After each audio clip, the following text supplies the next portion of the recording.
Publishing Club wants you to start your holiday shopping a little early, and they've got an event for us that we're going to tell you about in just a second. I want to welcome from the club Dinah Lynn and Diana Party. Thank you guys for joining us. Thank you. Yes, the dynamic duo. The dynamic duo is here again. Love it. So for folks who don't know, tell us about the Publishing Club. Whoever wants to take a swag at that.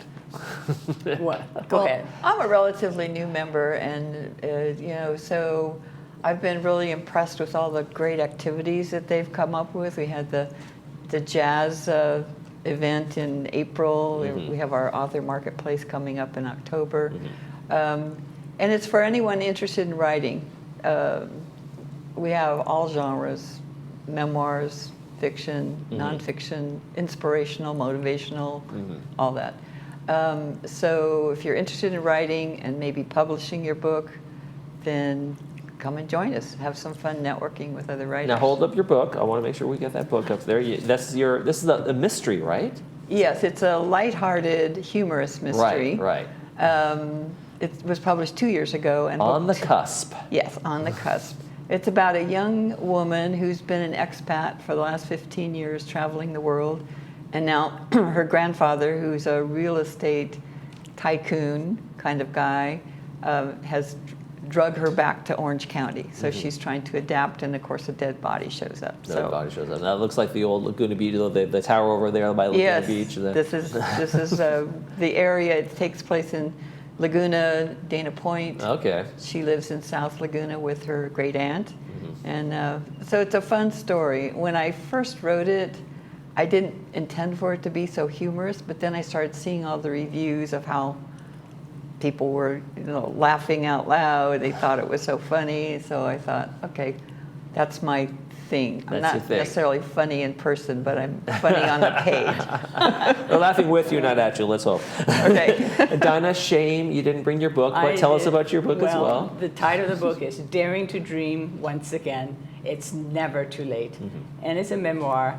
And I just feel that I lived a very eclectic, very blessed life on both sides of the globe in 6 different countries. And I've learned a lot of lessons in my life. And I just wanted to share the lessons and my stories with other people to inspire them, that no matter what, it's never too late to follow your dream. There you go. And you guys have a marketplace with a lot of folks who have followed their dream that's coming up for people to come and see. Tell us about the marketplace, the event, all around it. Well, actually, the history started, 2022, 2 years ago. A couple of years ago? 2 years ago, we had the first one in March, so it was the springtime. Then that same year, we had second one in October. And the first one, we had 18 authors. And the second one, and then the third one was a year ago, last year, October. It was called the Authors Forum, and we had, I think, 26 authors, and this year we have 36 authors. Wow. So, and we changed the title from Authors Forum to Authors Marketplace. So in 2.5 years, we went from 18 authors to 36 authors, which I think next year maybe we'll probably have even more authors participating. They're going to need the bigger room. Right. They're going to need a bigger boat. You also have some sponsorships also, kind of people coming on board and kind of getting excited about being part of it, right? Absolutely, and we're happy to have these sponsors because they help us, to finance the event. We have 2 gold sponsors. You can see them behind you. 2 gold sponsors, Scan and Century 21. 2 silver sponsors, Sprouts and the UPS. And then 6 bronze sponsors with a diversity of different small businesses. Yes. That sounds terrific. And so tell us a little bit about the kinds of books that are going to be showcased, the kind of authors that you guys have coming in. Well, as I mentioned earlier, we have writers in all genres, nonfiction, fiction, Minds of Mystery. There's a few other people doing mystery and thrillers. So just about anything. And what we really want is for lots of readers to come, because authors can come and kind of network with other authors, but the readers are the ones that want to read and buy books. And so that's the point of the whole thing, is to kind of get our authors a public forum for people to come in. What's the experience like when you guys are both authors, but when someone comes up to you and not an author, and they're like, wow, what's this about? Is that kind of a cool interaction to have? Like, what's the process? You talk about process, you talk about your ideas and stories, things like that. the best thing is for them to come up and ask a question, any question, and start a conversation with them. Try to find out what it is their interest would be. And this year, I'm not sure if we're going to be organizing by genres, but they will know which genre, because they'll go to, some people are interested in memoir, some people are interested in nonfiction. And I think the children's book is the new genre for us for this year. And last year I loved going around and meeting the other authors and finding out about them and their book. So for me, it's a way for me to get to know other authors as well, not just readers. Absolutely, we love readers and we welcome them.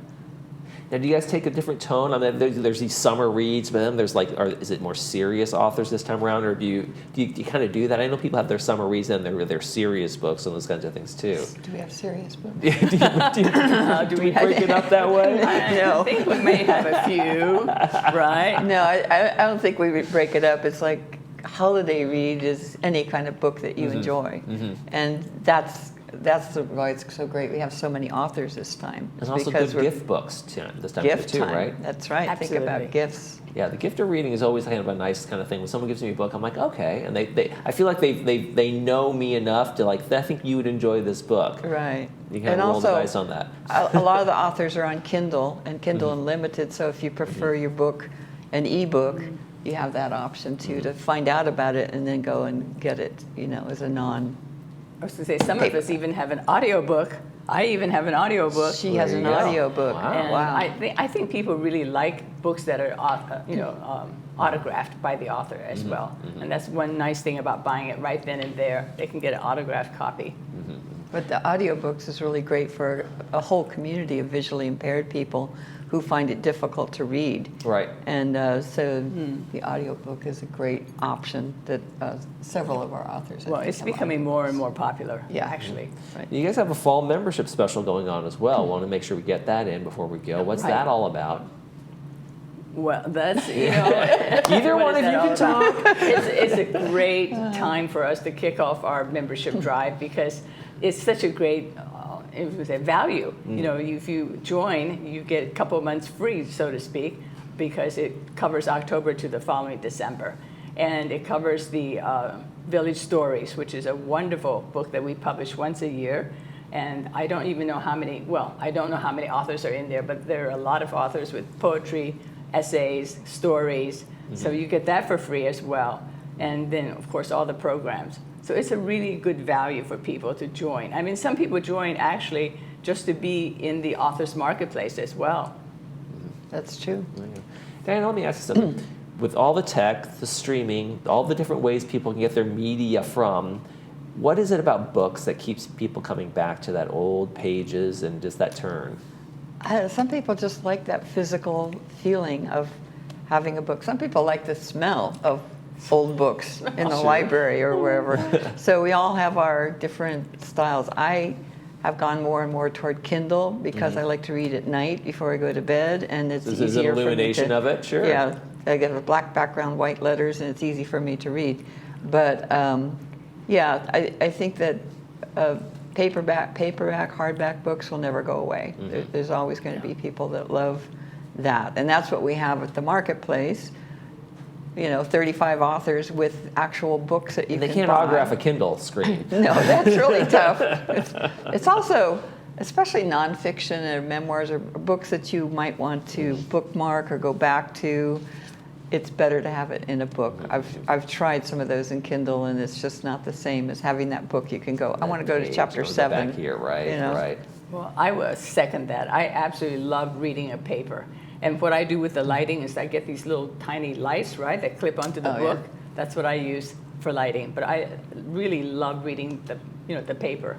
And when you got your first book, it was a special thing to be able to open that and see it in the actual print, right? Instead of I downloaded my book. Right. It's really something to hold it in your hand. All right. Well, folks, if you're interested in publishing, if you're interested in reading, if you like to get into it, there's a membership drive going on. They have the Authors Marketplace. It's going to be on October 16th over at Clubhouse 1 from noon till 2:30 p.m. Make sure you get out there and enjoy that. That is free admission for everybody. Free, and there's all. going to be good, yummy And snacks. cookies. Yummy. Oh, it's yummy snacks. You can tell on that part. Thanks for Right. sprouts. From the Publishing Club, Dinah Lynn and Diana Party. Thank you guys for joining us. Appreciate Thank it. you. you for having Thank us. you so much. You're watching This Day. We'll be right back.